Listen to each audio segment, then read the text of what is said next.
বিসমিল্লাহির রহমানির রহিম। প্রিয় দেশবাসী, জুলাই সনদ বাংলাদেশে সুষ্ঠুভাবে ক্ষমতা হস্তান্তর, জবাবদিহিমূলক রাষ্ট্রীয় প্রতিষ্ঠানগুলোর স্বাধীনতা ও সক্ষমতা, নাগরিক অধিকারের সত্যিকারের বাস্তবায়ন, রাষ্ট্রীয় সম্পদ ও সামর্থ্যের ব্যবস্থাপনা নিশ্চিত করবে। ঐকমত্য কমিশনের পরিচালনায় দেশের সকল রাজনৈতিক দল মিলে দীর্ঘদিন ধরে প্রতিনিয়ত আলাপ আলোচনার ভিত্তিতে জুলাই সনদ চূড়ান্ত হওয়ার পর্যায়ে এসছে। জুলাই সনদ একটি ঐতিহাসিক অর্জন। এটা শুধু আমাদের রাজনৈতিক ইতিহাসে নয়, বৃহত্তর পরিমণ্ডলের রাজনৈতিক ইতিহাসেও স্মরণীয় হয়ে থাকবে। দলিল তো স্মরণীয় হয়ে থাকবেই, এটা রচনার প্রক্রিয়াও স্মরণীয় হয়ে থাকবে। এই দলিল প্রণয়নের জন্য আমি সকল রাজনৈতিক দলের নেতৃবৃন্দকে এবং ঐকমত্য কমিশনের সদস্যবৃন্দকে, বিশেষ করে এই উদ্যোগের নেতৃত্ব দানকারী প্রফেসর আলী রিয়াজকে জাতির পক্ষ থেকে অশেষ কৃতজ্ঞতা ও ধন্যবাদ জানাচ্ছি। রাজনৈতিক দলের প্রতিনিধিরা অত্যন্ত সৌহার্দ্যপূর্ণ পরিবেশে আলোচনায় অংশ নিয়েছেন। মতপার্থক্য থাকা সত্ত্বেও সকল রাজনৈতিক দলের মধ্যে ঐকমত্য তৈরির চেষ্টা ছিল। আমরা আশা করছি এই ঐকমত্যের ভিত্তিতে অচিরে রাজনৈতিক দলগুলি এবং এর বাস্তবায়নেও ঐকমত্যে পৌঁছাবে। জুলাই সনদ বাংলাদেশে সুষ্ঠুভাবে ক্ষমতা হস্তান্তর, জবাবদিহিমূলক রাষ্ট্রীয় প্রতিষ্ঠানগুলোর স্বাধীনতা ও সক্ষমতা, নাগরিক অধিকারের সত্যিকারের বাস্তবায়ন, রাষ্ট্রীয় সম্পদ ও সামর্থ্যের ব্যবস্থাপনা নিশ্চিত করবে। আমাদেরকে নিশ্চিত করতে হবে ভবিষ্যতের কোনো সরকারই যেন আর ফ্যাসিস্ট হয়ে উঠতে না পারে। রাষ্ট্রকে এমনভাবে মেরামত করতে হবে যাতে কখনো কোথাও ফ্যাসিবাদের লক্ষণ পাওয়া গেলেই সেটিকে যেন তাৎক্ষণিকভাবে সেখানেই নির্মূল করা যায়, আর যেন 16 বছরের জন্য অপেক্ষা করতে না হয়, বহু মানুষকে প্রাণ দিতে না হয়, আমাদের যেন আরেকটি গণ অভ্যুত্থানের প্রয়োজন না হয়। জুলাই আগস্টের মানবতা বিরোধী অপরাধ মামলায় বিচার কাজ দৃঢ়ভাবে এগিয়ে চলেছে। বিচারের আনুষ্ঠানিক শুনানি পর্বও শুরু হয়েছে। ইতিহাসের নির্মম হত্যাযজ্ঞে যারা জড়িত তাদের বিচার এদেশের মাটিতে হবেই। বিচার প্রক্রিয়া ও এর ফলাফল ক্রমান্বয়ে মানুষের কাছে প্রকাশিত হতে থাকবে। বিচারের পুরো প্রক্রিয়া দেশবাসীর কাছে স্বচ্ছ ও দৃশ্যমান রাখা হচ্ছে। এবার আমাদের সর্বশেষ দায়িত্ব পালনের পালা, নির্বাচন অনুষ্ঠান। আপনাদের সামনে এই বক্তব্য রাখার পর থেকেই আমরা আমাদের সর্বশেষ এবং সবচেয়ে গুরুত্বপূর্ণ অধ্যায়ে প্রবেশ করব। আমরা এবার একটা নির্বাচিত সরকারের কাছে দায়িত্ব হস্তান্তরের প্রক্রিয়া শুরু করব। নির্বাচনে ভোটারদের সম্পর্কে দুই একটা কথা বলতে চাই। এবার আমরা প্রবাসী ভোটারদের ভোট দেওয়ার আয়োজন নিশ্চিত করতে চাই। অর্থনৈতিক দিক থেকে সম্পূর্ণ বিধ্বস্ত বাংলাদেশ যে আবার দ্রুত ঘুরে দাঁড়াতে পেরেছে, তার বড় কারণ হলো আমাদের রেমিটেন্স যোদ্ধাদের ঐতিহাসিক অবদান। নির্বাচনে তাদের অংশগ্রহণ নিশ্চিত করার জন্য নির্বাচন কমিশন প্রস্তুতি নিচ্ছে। নারী ভোটাররা যেন দেশের সর্বত্র নির্দ্বিধায় আনন্দোৎসাহ সহকারে তাদের ভোট দিতে পারে, এটা নিশ্চিত করতে চাই। এবার যেন কেন্দ্রে কেন্দ্রে নারী ভোটারদের ঢল নামে, আমরা সেই লক্ষ্যে সমস্ত ব্যবস্থা গ্রহণ করব। দেশের মানুষের ভোটাধিকার কেড়ে নেবার কারণে গত 15 বছর ধরে নাগরিকবৃন্দ ভোট দিতে পারেনি। এবারের নির্বাচনে আমরা আমাদের বকেয়া আনন্দ সহ মহা আনন্দে ভোট দিতে চাই। এবারের নির্বাচনে জীবনে প্রথমবার ভোট দিতে যাবে এরকম ভোটাররা নানা উৎসবের মধ্য দিয়ে ভোট কেন্দ্রে যাবে, তাদের এই দিনটি স্মরণীয় করে রাখার জন্য। এর মধ্যে নতুন নারী ভোটার থাকবে, নতুন পুরুষ ভোটার থাকবে, এর মধ্যে এমন ভোটার থাকবে যারা 15 বছর আগে থেকেই ভোট দিতে পারত কিন্তু জীবনে একবারও ভোট দিতে পারেনি। এর মধ্যে আসবে যারা 10 বছর আগে, 5 বছর আগে ভোট দিতে পারত কিন্তু পারেনি।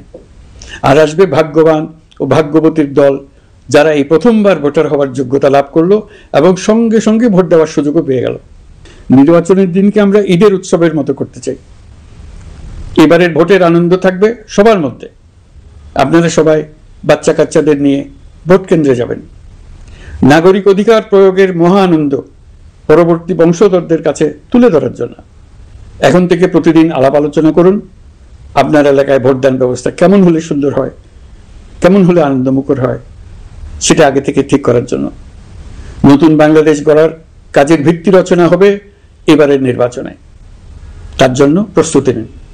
প্রিয় দেশবাসী, দেশের ইতিহাসে এখন পর্যন্ত যতগুলো বড় সংঘাত, সহিংসতার ঘটনা ঘটেছে তার সবগুলোর নেপথ্য কারণ ছিল ত্রুটিপূর্ণ নির্বাচন। ত্রুটিপূর্ণ নির্বাচনের মধ্য দিয়ে কোনো দল যদি গায়ের জোরে নির্বাচিত হয়ে ক্ষমতায় আসে, তার চূড়ান্ত পরিণতি কি তার জুলাই অভ্যুত্থান আমাদের দেখিয়ে দিয়েছে। আমরা ইতিহাসের কলঙ্কিত কোন অধ্যায়ের পুনরাবৃত্তি আর করতে চাই না। আপনারা প্রত্যেকেই অবগত আছেন, একটা গোষ্ঠী নির্বাচনকে বাধাগ্রস্ত করার জন্য উন্মুখ হয়ে আছে। তারা দেশের গণতান্ত্রিক অগ্রযাত্রাকে ব্যাহত করতে দেশের বাইরে বসে ভেতরে থেকে নানা অপচেষ্টায় লিপ্ত রয়েছে। আমাদেরকে অবশ্যই খেয়াল রাখতে হবে তারা যেন নির্বাচনকে সংঘাতময় করে তোলার কোনো রকমের সুযোগ না পায়। মাথায় রাখবেন, পরাজিত শক্তি নির্বাচনের আগ পর্যন্ত বারবার মাথাচাড়া দিয়ে ওঠার চেষ্টা করবে, কিন্তু একটি অবাধ, সুষ্ঠু, নিরপেক্ষ নির্বাচন সফলভাবে আয়োজন করা গেলে অপশক্তির পরাজয় চূড়ান্ত হবে। নির্বাচন সংক্রান্ত বিষয়ে প্রতিনিয়ত পরামর্শ নেওয়ার জন্য আমরা প্রযুক্তির সাহায্য নেব। এই জন্য একটি অ্যাপ তৈরির উদ্যোগ নিচ্ছি। দ্রুত এই অ্যাপটি চালু হবে। আপনারা আপনাদের সকল পরামর্শ, সকল মতামত, সকল আশঙ্কা এবং উদ্যোগের কথা এই অ্যাপের মাধ্যমে আমাদেরকে জানাবেন। আমরা তা যথাযথ কর্তৃপক্ষকে জানিয়ে দেব, সমস্যা সমাধানের জন্য ব্যবস্থা নেব। রাজনৈতিক দলগুলোর প্রতি আমার আহ্বান থাকবে, আপনাদের নির্বাচনী ইশতেহারে, আপনাদের প্রতিশ্রুতি, প্রতিজ্ঞা, পরিকল্পনায় কোনো কিছুতেই যেন তরুণরা বাদ না পড়ে, নারীরা বাদ না পড়ে। মনে রাখবেন, যে তরুণ তরুণীরা বাংলাদেশকে বদলে দিয়েছে তারা বিশ্বকেও বদলে দেওয়ার ক্ষমতা রাখে। আপনার দল থেকে তাদেরকে সেই সুযোগ দেওয়ার উদ্যোগ নেন। আগামী নির্বাচনে সবাই নিরাপদে যার যার পছন্দের প্রার্থীকে ভোট দেবে, এটা নিয়ে কারো কোনো আপত্তির সুযোগ রাখা যাবে না। আমরা সবাই সবার পছন্দের প্রতি সম্মান দেখাবো, এটাই হোক আমাদের প্রতিজ্ঞা। প্রিয় দেশবাসী, আপনারা জানেন, সরকার দায়িত্ব গ্রহণের পরপরই দেশের দক্ষিণ ও উত্তরাঞ্চলে যে ভয়াবহ বন্যা পরিস্থিতি তৈরি হয়েছিল তা ফসল উৎপাদনে ব্যাপক ক্ষতি সাধন করেছে। এর ফলে নিত্য প্রয়োজনীয় পণ্যের মূল্য বৃদ্ধির আশঙ্কা হয়েছিল। তবে সংশ্লিষ্ট প্রতিষ্ঠান ও কর্তৃপক্ষের যথাযথ পদক্ষেপ, নজরদারি ও মধ্যস্বত্বভোগীদের দৌরাত্ম্য কমানোর ফলে এটি এড়ানো গেছে।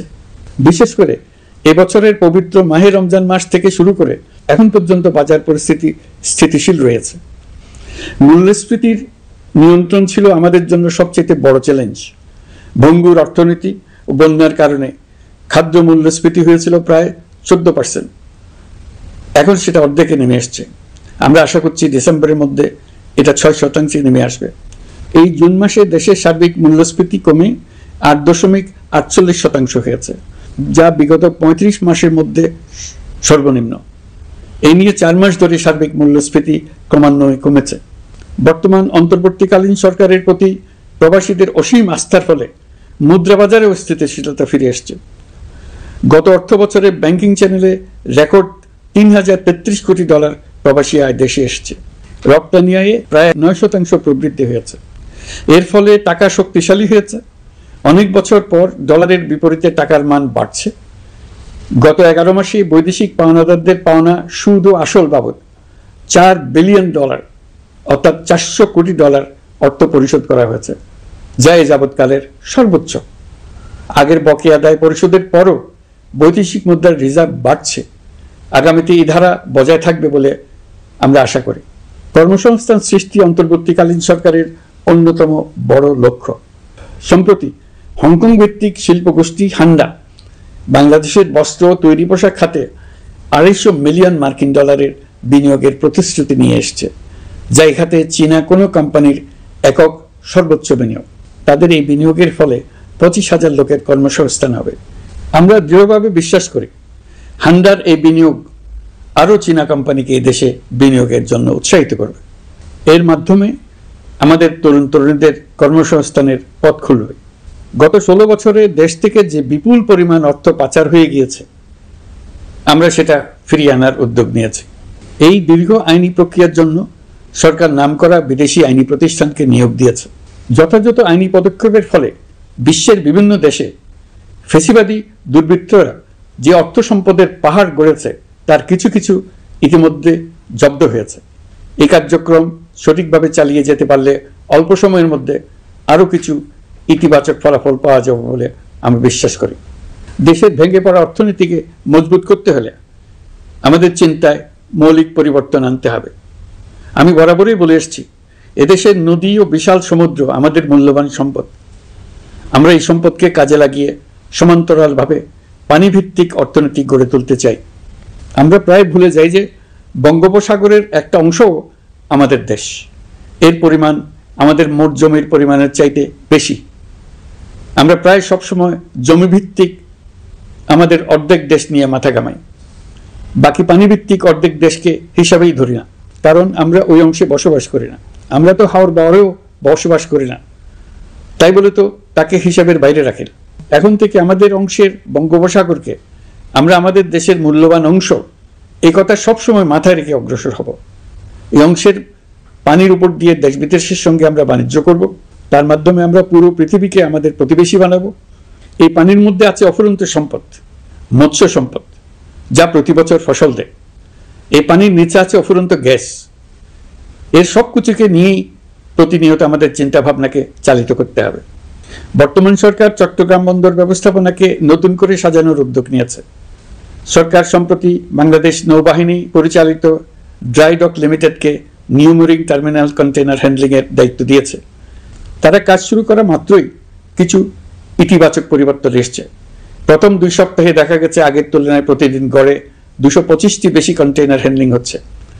এই বন্দরকে আধুনিকভাবে গড়ে তোলা গেলে তা শুধু বাংলাদেশের অর্থনীতিতেই ভূমিকা রাখবে না, নেপাল, ভুটান সহ পার্শ্ববর্তী অঞ্চলের অর্থনীতিতে ইতিবাচক ভূমিকা রাখতে সক্ষম হবে। বিনিময়ে তারাও উপকৃত হবে, আমরাও উপকৃত হব। আমাদের উপকূল অঞ্চল অফুরন্ত সম্ভাবনার আধার। কুমিরা থেকে টেকনাফ পর্যন্ত নানা বন্দরের কর্মচাঞ্চল্যে সমগ্র উপকূল অঞ্চলকে দক্ষিণ এশিয়ার একটি গুরুত্বপূর্ণ অর্থনৈতিক প্রাণকেন্দ্র হিসেবে প্রতিষ্ঠা করবে। এই পুরো অঞ্চলে অনেকগুলো শিল্পাঞ্চল গড়ে উঠবে শুধু সমুদ্রের সান্নিধ্য এবং তার ব্যবহারের দক্ষতার কারণে। সমুদ্র উপকূলীয় অঞ্চলের সম্পদ ও পরিবেশের টেকসই ব্যবহার নিশ্চিত করতে আমাদের বন্ধু দেশগুলোর সঙ্গে আলোচনা শুরু করেছি। তারা উৎসাহ সহকারে সাড়া দিয়েছেন। গভীর সমুদ্রকে আমরা এখনো আমাদের কল্যাণে কাজে লাগাতে পারিনি।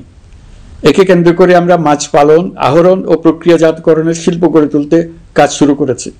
এতে করে লক্ষ লক্ষ মানুষের কর্মসংস্থান হবে, আমাদের অর্থনীতি নতুন শক্তিতে বলীয়ান হবে। প্রিয় দেশবাসী, প্রবাসী বাংলাদেশিদের জন্য ভিসা সংক্রান্ত জটিলতা দূর করতে আমরা গভীরভাবে কাজ করে যাচ্ছি।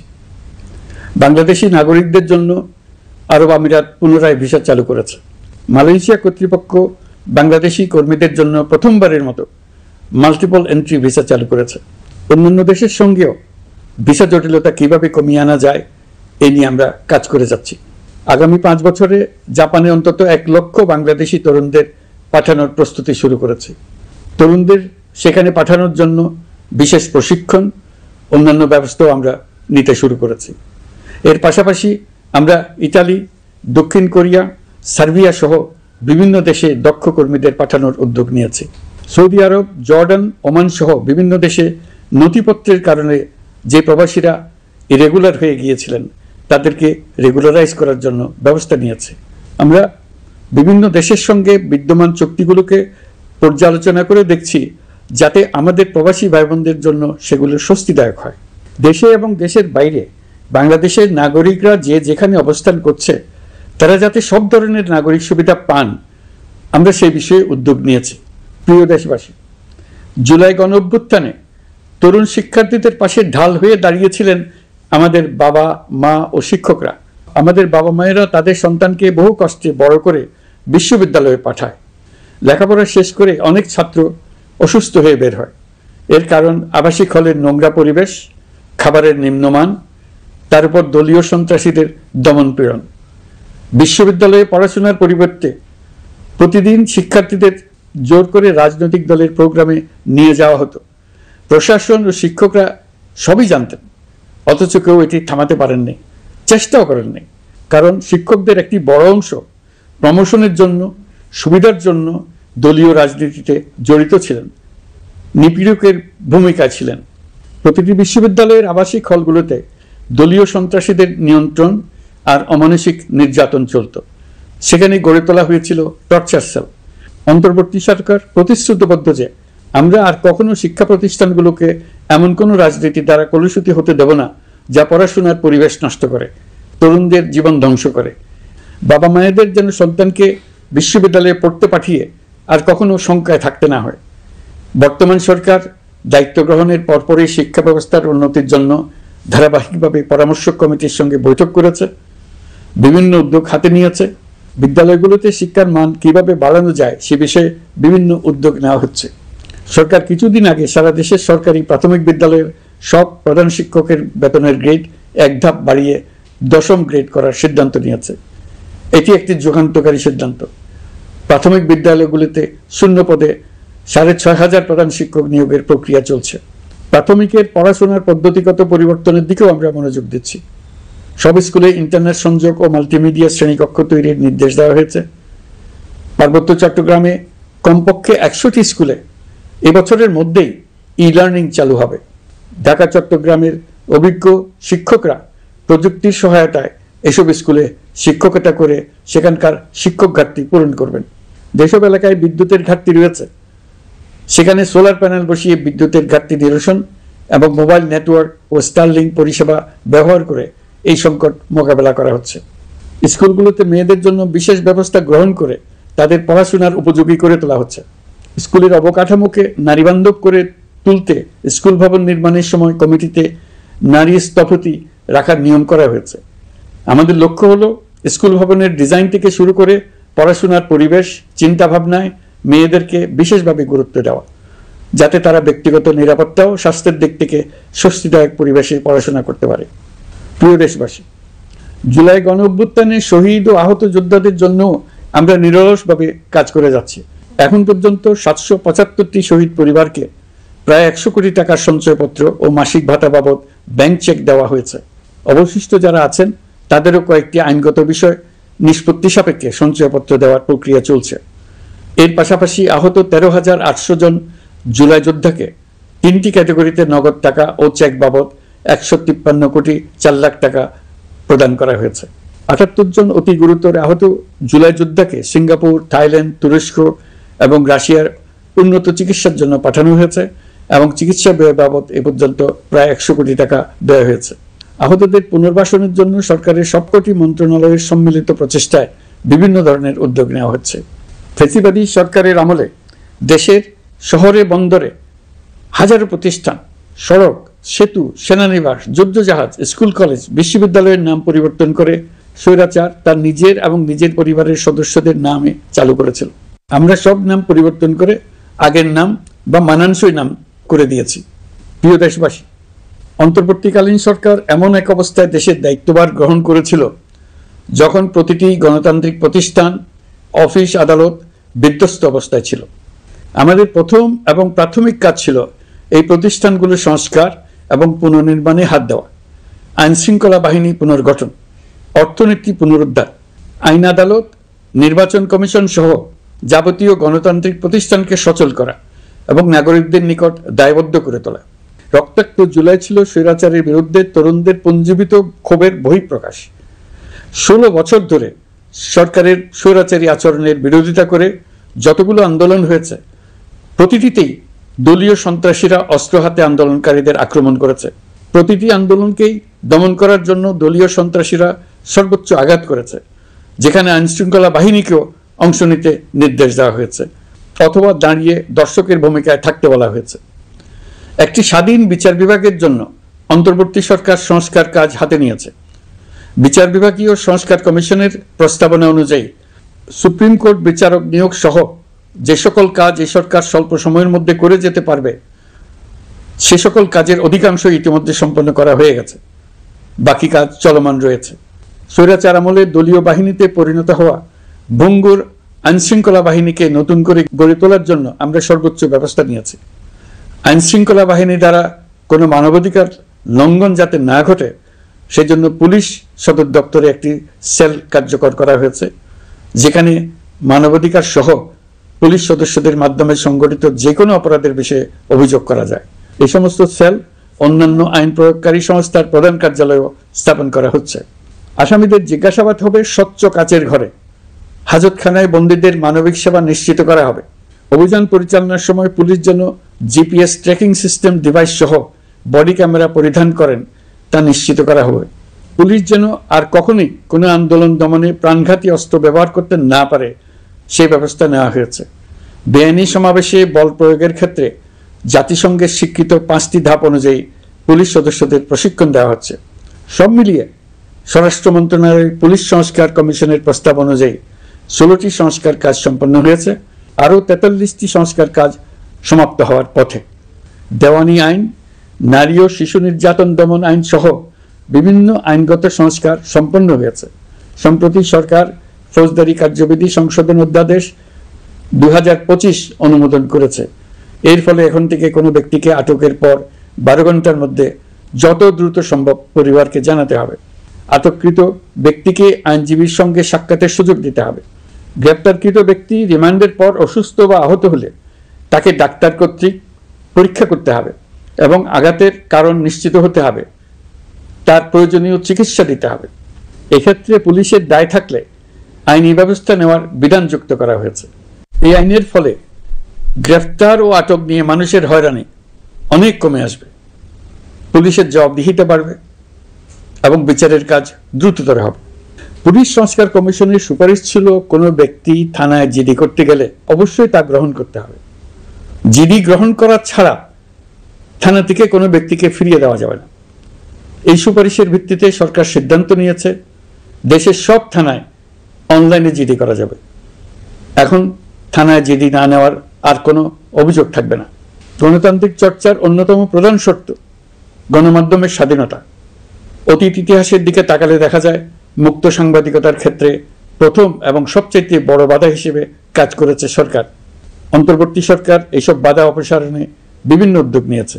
আমরা সমালোচনাকে উন্মুক্ত করে দিয়েছি। যে কেউ চাইলেই যে কোনো মাধ্যমে, সেটা মূলধারার গণমাধ্যম হোক কিংবা সামাজিক যোগাযোগ মাধ্যমেই হোক, সরকারের সমালোচনা করতে পারছেন। এমনকি রাষ্ট্রীয় গণমাধ্যমেও সরকারের সমালোচনা করা যাচ্ছে। নিকট অতীতে যা ছিল অকল্পনীয়। সাংবাদিকদের জবাবদিহিতা নিশ্চিত করার জন্য সরকার ইতিমধ্যে প্রেস কাউন্সিল পুনর্গঠন করেছে। আপনারা জানেন, সামাজিক যোগাযোগ মাধ্যমে প্রতিদিন বিপুল পরিমাণ গুজব ও অপতথ্য ছড়িয়ে পড়ছে। দেশকে অস্থিতিশীল করতে হাতিয়ারে পরিণত হয়েছে গুজব। অপতথ্য মোকাবেলা করার জন্য সাংবাদিকদের সক্ষমতা বাড়াতে বিভিন্ন ধরনের প্রশিক্ষণের ব্যবস্থা নেওয়া হচ্ছে। স্বৈরাচারী সরকার আমলে সাংবাদিকতার ক্ষেত্রে বড় বাধা ছিল ডিজিটাল নিরাপত্তা আইন, যা পরে সাইবার নিরাপত্তা আইন রূপে আবির্ভূত হয়েছিল। আমরা এই আইনটি বাতিল করেছি। এই আইনের অধীনে সাংবাদিকদের বিরুদ্ধে করা সব মামলা বাতিল করা হয়েছে। সংবাদ মাধ্যমের স্বাধীনতা নিশ্চিতকরণে এটি একটি বড় অগ্রগতি। নতুন যে আইন প্রণীত হয়েছে তাতে আগের আইনের নিবর্তনমূলক 9টি ধারা বাদ দেওয়া হয়েছে। আগের আইনের আওতায় করা 95% মামলায় এসব ধারায়। আমরা বিশ্বাস করি নতুন আইন প্রণয়নের পর সাংবাদিকদের আইনি হয়রানি বন্ধ হবে। গত বছর মানুষের প্রতিবাদকে স্তব্ধ করে দিতে ফ্যাসিবাদী সরকার ইন্টারনেট বন্ধ করে দিয়েছিল, যাতে গোপনে তারা দমন নিপীড়ন হত্যাকাণ্ড চালাতে পারে। অন্তর্বর্তী সরকার সাইবার সুরক্ষা আইন সংশোধন করে নতুন অধ্যাদেশে প্রথমবারের মতো ইন্টারনেটকে মৌলিক অধিকার হিসেবে অন্তর্ভুক্ত করেছে। সম্প্রতি আন্তর্জাতিক bandwidth real time internet traffic পরিবহনে 4 টেরাবাইট সেকেন্ডের মাইলফলক অতিক্রম করেছে বাংলাদেশ সাবমেরিন কেবলস পিএলসি। বাংলাদেশে ইন্টারনেট সেবার মান ভালো করতে সরকারের পক্ষ থেকে সর্বোচ্চ উদ্যোগ নেওয়া হয়েছে। প্রিয় দেশবাসী, আপনাদের আহ্বানে একটি ঐতিহাসিক সন্ধিক্ষণে আমরা দায়িত্বভার গ্রহণ করেছিলাম। জুলাই অভ্যুত্থানের সৃষ্ট নতুন বাংলাদেশের যে অভূতপূর্ব সম্ভাবনা জাগ্রত হয়েছে, তাকে এগিয়ে নিতে আপনারা আমাদেরকে দায়িত্ব দিয়েছিলেন। গত 12 মাস ধরে আপনাদের সবাইকে সাথে নিয়ে জুলাইয়ের দাবি পূরণের চেষ্টা করে যাচ্ছি। আসুন আজ জুলাই গণ অভ্যুত্থান দিবসে প্রতিজ্ঞাবদ্ধ হই এই জাতিকে আমরা আর কখনো বিভক্ত হতে দেব না। আমরা সকল নাগরিকের প্রতি মর্যাদাশীল থাকব, তিনি যেই পরিচয়েরই হন না কেন। আমরা দৈনন্দিন জীবনে নানা ঘাত প্রতিঘাতে সাময়িকভাবে যদি পথভ্রষ্ট হয়েও পড়ি, প্রতি বছর জুলাই আমাদেরকে নতুন করে ঐক্যবদ্ধ হতে শক্তি যোগাবে। জুলাই তরুণদের উসিলায় জাতির আত্ম আবিষ্কারের মাস, ভুল ভ্রান্তি শুধরে নেবার মাস। গর্তে পড়ে যাওয়ার প্রবণতা থেকে নিজেদেরকে রক্ষা করার মাস। জুলাই গ্রামে গঞ্জে, সরকারি বেসরকারি স্কুল কলেজে, বিশ্ববিদ্যালয়ে, ফসলের মাঠে, ঘরে বাড়িতে কিশোর কিশোরী, তরুণ তরুণীদের কাছ থেকে তাদের আকাঙ্ক্ষাগুলো জেনে নেওয়ার মাস। নির্বাচন আসছে। যদি আপনি আপনার নির্বাচনী এলাকা থেকে দূরে বসবাস করেন, তবে এখন থেকে নিয়মিত নির্বাচনী এলাকা পরিদর্শন করুন, যাতে সেরা ব্যক্তিকে নির্বাচিত করতে আপনি প্রস্তুত হতে পারেন। যাদের তাজা রক্তের বিনিময়ে আমরা আমাদের এই অতি মূল্যবান অধিকার ফিরে পেলাম, ভোটটা দেওয়ার আগ মুহূর্তে যেন তাদের চেহারা আমাদের চোখে ভেসে ওঠে। ফেব্রুয়ারি বেশি দূরে নয়। নির্বাচন নিয়ে প্রস্তুতি নিতে নিতেই ভোটের দিন এসে পড়বে। বহু বছর আমরা কেউ ভোট দিতে পারিনি। এবার আমরা সবাই ভোট দেব, কেউ বাদ যাবে না। সবাই যেন বলতে পারি, নতুন বাংলাদেশ গড়ার পথে দেশকে রওনা করার জন্য আমি আমার ভোটটা দিয়েছিলাম। আমার ভোটেই দেশটা সে পথে রওনা হতে পেরেছিল। জুলাই গণঅভ্যুত্থান দিবসে সকল নাগরিকের কাছে আমার আহ্বান, আসুন নতুন বাংলাদেশ গড়ার প্রথম বড় পরীক্ষায় সফলভাবে উত্তীর্ণ হই। মহান আল্লাহ আমাদের সহায় হন। আল্লাহ হাফেজ।